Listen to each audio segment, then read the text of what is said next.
Assalamualaikum warahmatullahi wabarakatuh. Kali ini kita akan mempelajari pelajaran akidah akhlak jurusan keagamaan. Dalam semester 2 ini akan diawali dengan materi akhlak terpuji.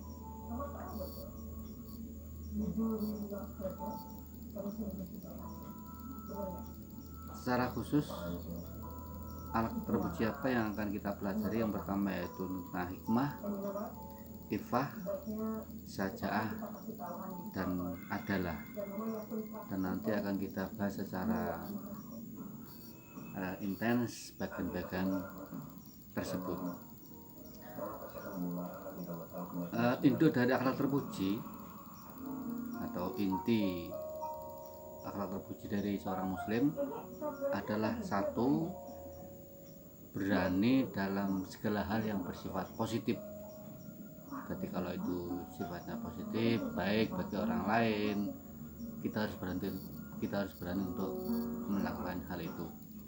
Yang kedua, adil dan bijaksana dalam memutuskan suatu perkara. Terkadang bila itu berkaitan dengan keluarga kita atau teman kita, kadang ada kecenderungan untuk ketidakadilan. Nah, di sini adalah suatu cobaan bagi kita agar bisa berlaku adil bagi semua orang. Terus yang ketiga, mendahulukan kepentingan orang lain daripada kepentingan kita sendiri. Empat, pemurah, terus dan suka menafkahkan hartanya, jadi tidak pelit walaupun dalam keadaan punya maupun tidak punya. Dan tergantung, kalau punya ya bisa dikasih banyak, kalau nggak punya tetap mengasih, tapi sesuai dengan kondisi ekonomi masing-masing. Jadi jangan sampai memaksakan. Terus selanjutnya adalah ikhlas dalam melaksanakan setiap amal perbuatan. Indikasi dari ikhlas biasanya adalah kita itu tidak mengharapkan balasan apapun dari orang yang kita beri, karena indikasi dari ikhlas adalah kita melakukannya adalah karena menuruti perintah Allah. Jadi kita hanya karena Allah, bukan karena orang lain. Kalau kita melakukan suatu kebaikan kepada orang lain, kemudian orang lain itu membalas kejelekan dan kita marah, berarti kita itu belum ikhlas. Selanjutnya, cepat bertobat dan meminta ampun kepada Allah. Jadi kalau kita melakukan sebuah kesalahan, namanya juga manusia, pasti tidak luput dari salah dan dosa. Kita cepat meminta maaf kepada Allah. Terus sifat selanjutnya adalah jujur, benar, dan amanah. Selanjutnya, tenang dalam menghadapi berbagai masalah, tidak gugup, tidak tergesa-gesa. Kadang sifat orang itu suka gugup, suka tergesa-gesa dalam menghadapi permasalahan. Harus selesai. Nah, terkadang untuk menghadapi sebuah masalah kita harus merenung dulu, berpikir, mendekatkan diri kepada Allah supaya bisa diberi jalan keluar. Terus indikasi selanjutnya adalah sabar dalam menghadapi setiap cobaan, karena memang hidup di dunia ini banyak sekali apa yang kita harapkan itu tidak sesuai dengan yang kita inginkan. Nah, kalau tidak sesuai maka kita harus sabar. Kenapa? Karena segala sesuatu itu adalah kehendak dari Allah. Kalau kita tidak sabar berarti kita adalah memberontak ketetapan Allah, kehendak Allah. Terus selanjutnya adalah pemaaf, penuh kasih sayang, lapang hati, dan tidak membalas dendam. Kalau orang lain menjeleki kita tidak sampai balas dendam, gampang untuk memaafkan kesalahan orang lain.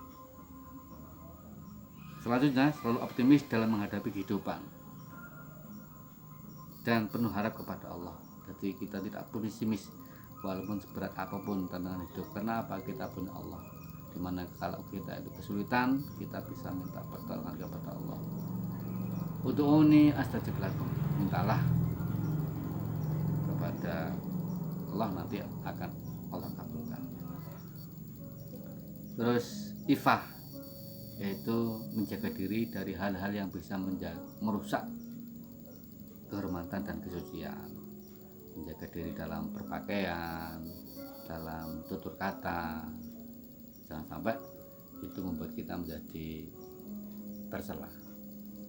Apalagi lambe, mulut itu suka sekali untuk lancang, suka sekali untuk ngecepres. Terus al-haya, yakni malu melakukan perbuatan yang tidak baik. Jadi kita harus punya sifat yang malu, sungkan untuk melakukan hal-hal yang jelek. Nanti kan dilihat Allah, karena Allah melihat segala sesuatu apa yang kita lakukan. Dan seharusnya orang yang akan terpuji akan merasa malu untuk melakukan hal-hal yang tercela tersebut. Karena apa? Karena merasa selalu dilihat oleh Allah. Terus tawaduk, rendah hati, bukan rendah diri, rendah hati, dalam arti tidak sombong. Nah, sifat tawaduk itu kalau dimiliki oleh orang lain yang mempunyai kepandaian yang tinggi, kemudian tawaduk itu adalah ada nilai pahala. Kenapa? Dia bisa mengeker atau menahan nafsu sombongnya untuk bersifat sombong, sehingga dia tawaduk, rendah hati, bukan rendah diri ya. Selanjutnya, mengutamakan perdamaian daripada permusuhan. Jadi kalau kita bisa damai, mengapa harus bermusuhan? Kalau bisa dipermudah, mengapa harus dipersulit? Zuhud dan tidak rakus terhadap kehidupan duniawi. Jadi mementingkan untuk masalah duniawi, untuk masalah dunia tidak begitu menggebu-gebu. Walaupun punya uang banyak, tapi hati merasa itu ini adalah bukan uang saya, tapi ini adalah titipan dari Allah. Memang mudah berbicara, tapi juga sulit untuk mengamalkannya. Semoga saya juga bisa mengamalkan akan hal ini. Dan juga malu untuk menyampaikan ini, cuma berhubungnya adalah harus disampaikan, ya kita sampaikan. Semoga kita juga bisa melaksanakan apa yang kita sampaikan. Terus selanjutnya adalah ridho atas segala sesuatu yang diberikan Allah pada kita. Jadi kita ridho, ikhlas apapun yang diberikan oleh Allah kepada kita. Terkadang kehidupan itu enggak sesuai dengan apa yang kita harapkan, tapi disitulah kalau kita ridho, kalau kita ikhlas, disitu adalah cerminan dari akhlak orang suci. Selanjutnya, baik terhadap teman, sahabat, dan orang-orang di lingkungan sekitar. Dan bersyukur atas segala nikmat, mensyukuri, tidak tamak. Jadi apapun yang diberikan Allah kepada kita selalu berterima kasih, bersyukur. Nah, dari rasa syukur itu akan menimbulkan rasa nikmat. Jadi kita nggak bingung, nggak galau. Kalau kita nggak syukur, biasanya rasa hati itu semakin menggebu-gebu, gelisah, kurang terus. Terus mempunyai sifat berterima kasih kepada sesama umat manusia. Jadi kalau diberi teman, diterima, terima kasih, gak jigidik aja, gak diam aja. Jadi nyenengke orang yang memberikan sesuatu pada kita. Selanjutnya adalah mengutamakan musyawarah dalam mengambil keputusan. Jadi tidak mengutamakan ego. Entah mungkin karena kita merasa pandai, merasa lebih, dan kita harus pokoknya pendapat saya. Jadi jangan seperti itu. Kita harus mengutamakan musyawarah. Selanjutnya bertawakal kepada Allah. Jadi segala sesuatu apa yang telah kita lakukan, kita tetap harus punya sifat tawakal, pasrahkan semuanya kepada Allah. Jangan sampai mempunyai sifat keyakinan ini pasti. Yang penting saya sudah melakukan apa yang harus saya lakukan, nanti hasil ending itu adalah Allah yang menetapkan. Selanjutnya dinamis sampai tujuan dan cita-cita tercapai. Murah senyum dan menampilkan wajah yang ceria. Ketika tak cemberut aja, jadi sumeh dengan orang lain, dengan orang tua, dengan teman dan lain-lain. Selanjutnya menjauhi sifat iri dan dengki. Karena apa? Sifat iri dan dengki ini itu kalau kita pupuk bisa menimbulkan penyakit. Jadi mungkin kalau kita iri dengan tetangga kayak kok punya sepeda bagus, punya HP bagus, kita nggak punya, terus hati dongkol, akhirnya apa? Dada bergetar. Nanti kalau lama-lama ya jatuh sakit. Yang rugi siapa ya? Kita juga yang rugi, kita sendiri. Makanya jangan sampai punya sifat iri dan dengki atas nikmat orang lain.